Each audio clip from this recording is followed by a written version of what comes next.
Hello everyone, কেমন আছেন সবাই? আশা করি সবাই ভালো আছেন। নুপুর ডায়েরিতে আপনাদের স্বাগতম। আজকে আমি আপনাদের গত ভিডিওতে দেখিয়েছিলাম। আমি গত ভিডিওতে আপনাদের আমার কিছু রং করা আলপনা দেখিয়েছিলাম।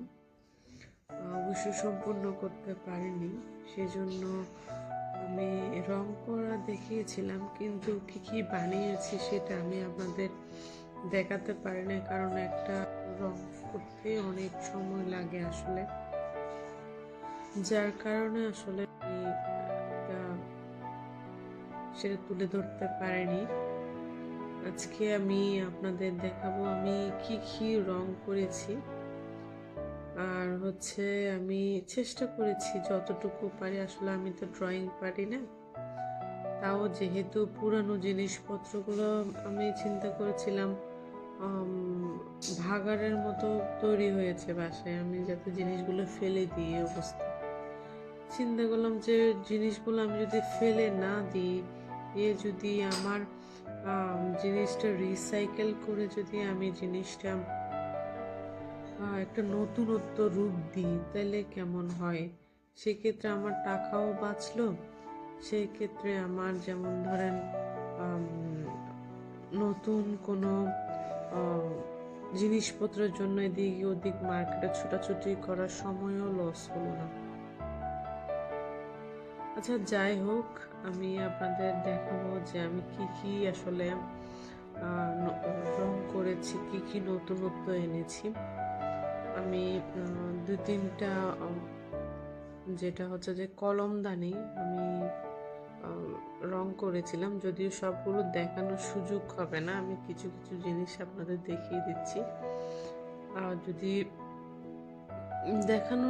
এটা দেখানোর মেন কারণ হলো, যেমন ধরুন অনেকে কি হয়, একটা জিনিস অনেক দিন ইউজ করার পর এটা দেখতে দেখতে একটা বোরিং ফিল চলে আসে, আর সেক্ষেত্রে সেটা অনেকে ফেলে দেয়। কিন্তু আমি তাদের জন্য এই ভিডিওটা একটা কি বলবো, একটা মানে এনকারেজ হতে পারে, তাদের জন্য এই ভিডিওটা ইন্সপাইরেশন হতে পারে যে কোনো জিনিস ফেলে না দিয়ে আমি কিভাবে এটাকে নতুন রূপ দিতে পারি। সেক্ষেত্রে আমার টাকাও একটু বেঁচে গেল, যদি একদম মিনিমাম যদি চিন্তা করি আর কি, টাকাটা বেঁচে গেল। আচ্ছা, যাই হোক, কথা আর বাড়াবো না, আপনাদেরকে আমি নিয়ে যাচ্ছি আমি কি কি বানিয়েছি এগুলো দেখানোর জন্য। আর একটা বিষয় হচ্ছে যে আমার ভিডিও যদি আপনাদের ভালো লেগে থাকে, আর আমার ভিডিও যদি আপনাদের একটু উপকার হয়, বা আমাদের কোথাও না মনের কোথাও যদি একটু ছুঁয়ে দেয়, তাহলে সাবস্ক্রাইব করতে ভুলবেন না। সাবস্ক্রাইব করে পাশে থাকবেন, আমাকে যাতে এনকারেজ করবেন, যাতে আমি আরো আপনাদের জন্য ভিডিও নিয়ে আসতে পারি আর কি। আজকের ভিডিও এতটুকু।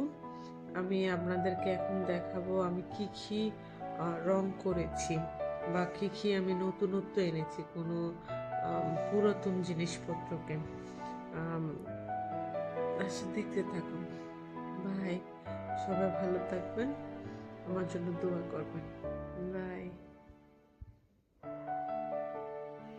এই যে দেখুন, এই কলমদানিটা আমি আলপনা করেছি, কেমন লাগছে? ভিডিওতে আবার আমাকে দেখা যাচ্ছে আয়নাতে।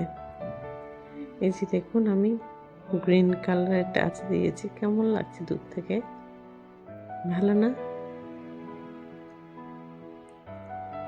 এই যে দেখুন, আমি এটা হচ্ছে কলমদানি ছিল আগে, এখন আমি ব্রাশ রেখেছি, যেহেতু এখন কলমের জন্য আরেকটা রেখেছি, যার কারণে এটা এখানে দিয়ে দিলাম আর কি। যেহেতু পানি পড়ে, আমি রং করেছি, এটা আসলে ভিজতে ভিজতে এটা অনেক স্যাঁতস্যাঁতে হয়ে গিয়েছিল, যার কারণে আসলে রংটা করে দিলাম। আর এটা দেখুন, এটা আমি ইয়েলো কালার করেছি, সুন্দর লাগছে না? সবুজের সাথে ইয়েলো কালার, ভালোই লাগছে। আর উপরে আমি যে লহরগুলো টাঙিয়েছি এগুলো কেমন লাগছে আমাকে কিন্তু ভিডিওতে কমেন্ট করে জানাবেন। আর এটা দেখুন, এটা আমার রান্নাঘরে মানি প্ল্যান্ট রেখেছি। এটা কালো ছিল, এখন কালার করেছে, এটা কত সুন্দর লাগছে। আগে তো চোখে লাগতো না, এখন কালারফুল কিছু ইয়ে দিয়েছি, পাথর দিয়েছি, আর সাথে যেটাতে রেখেছি পানি যাতে নিচে না পড়ে। আর এটা হচ্ছে ক্লে দিয়ে বানিয়েছি আমি, আর এটা রং করেছি ব্লু কালারটা, ক্লে দিয়ে বানিয়েছি, সুন্দর হয়েছে না? এই যে দেখুন, এটা আগে বানিয়েছি, আপনারা দেখেছেন। এই যে এটা দেখাইনি আপনাদের, এটা হচ্ছে যে ওই যে যেটাতে আমি হাঁড়ি পাতিল রাখি, আগে বাঁশের কালার ছিল, জিনিসটা একদম পুরনো দাগ দাগ হয়ে গিয়েছে, যার কারণে এটাকে গ্রিন কালার করে দিলাম।